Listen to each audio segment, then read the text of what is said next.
Regione Friuli Venezia Giulia and Fincantieri have signed a memorandum of understanding committing to a joint investment in youth training, research and innovation, and workforce development at the Monfalcone shipyard.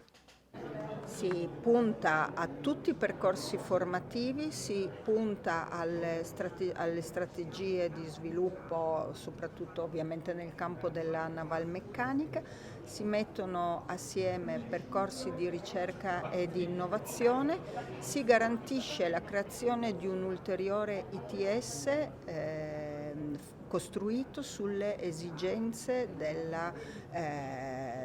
fabbrica e di Fincantieri a livello nazionale, si risponde alle esigenze formative dei maestri del mare, ma si valorizzano soprattutto i percorsi locali e le competenze dei giovani del nostro territorio per trattenerli. I nostri intendimenti è consolidare un rapporto di grande collaborazione che abbiamo con la Regione Friuli Venezia Giulia, dove al centro mettiamo ancora di più sempre le persone, le competenze e quindi uno sviluppo condiviso insieme per dare dei segnali importanti all'occupazione e alle persone del territorio. In Friuli Venezia Giulia abbiamo la fortuna di collaborare con 3 ITS su cui abbiamo costruito dei percorsi di formazione nel passato che per noi rappresentano lo strumento chiave per